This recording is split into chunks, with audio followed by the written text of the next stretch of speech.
All right, little bit of information about one of these thermostats right here. Okay, pretty standard. You'll hear me talk about it. It's basically a Honeywell THD3210D 1004. It's a pretty basic standard thermostat. All right. So a little information about this one. In this case here, it has some switches on the bottom. The two arrow buttons mainly are used for two things: to raise or lower the temperature set point, whether you're calling for heat or cool, or it's used to program it for different parameters, which we'll look at in another video. But in this case, we've got these two slider switches here that move, okay? The first one, fan switch, if it's in the auto mode, that'd be all the way over in this case to the left. The indoor blower fan runs as needed for heat and cool. So if your system is set in cooling mode and it calls for cooling, then when your system has to run to cool the home off, the fan will run accordingly. When it cools the home off to the set point you want, if you set it for 70 and it cools it to 70, system shuts down, the fan stops. The minute it has to call for cooling again, the fan will run.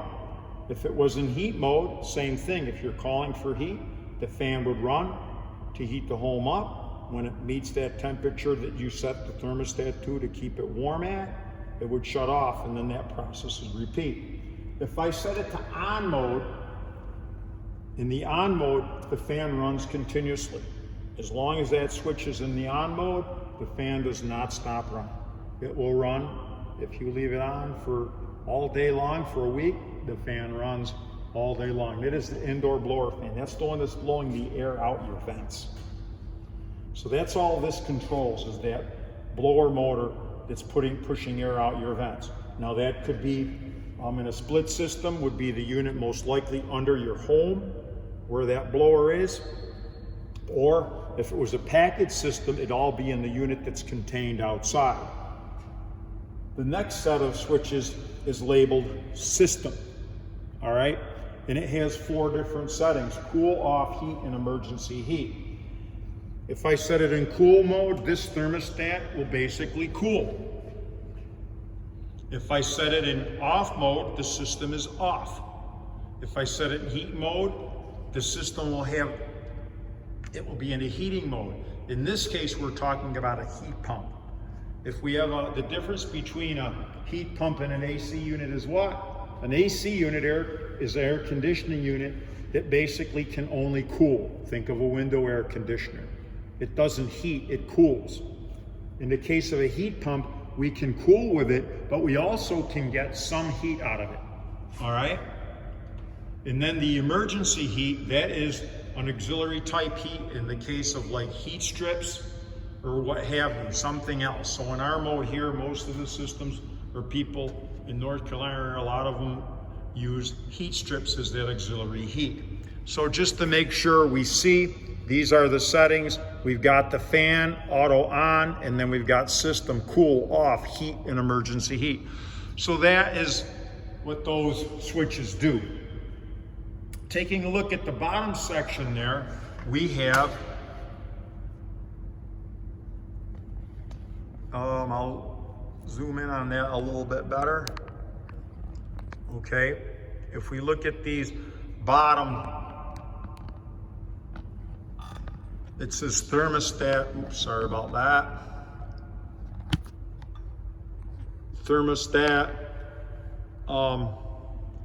operation and the wiring.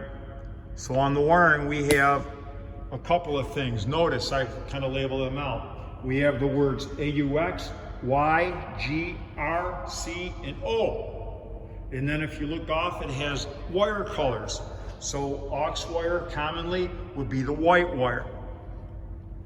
The Y, that's for your compressor and condenser fan. That's the unit that's usually outside. Your compressor and condenser fan would start up and run together. Whenever the compressor's running, the condenser fan working, that is the yellow wire.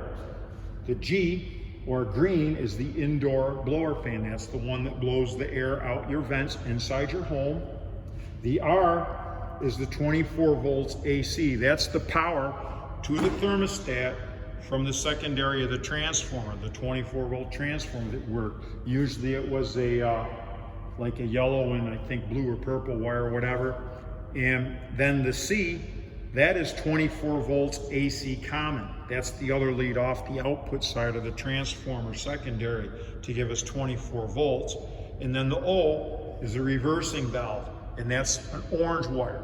Okay, so the red wire is our power from the transformer, and C usually goes to the blue, which is the return side, or call it your common side of your transformer secondary output. So these two are only used for 24 volt power that go to this to the thermostat.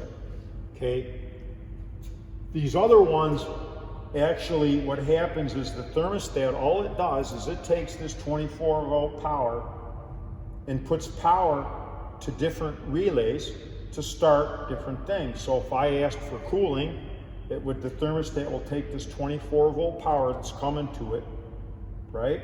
And it would start, in this case, the compressor and condenser fan outside, and it also would start your indoor blower fan inside the home. So now your compressor's running, and it also, on this reversing valve, that is used to change a heat pump to cooling mode or heating mode. So in the case of cooling, most of the time, most systems, it's energized.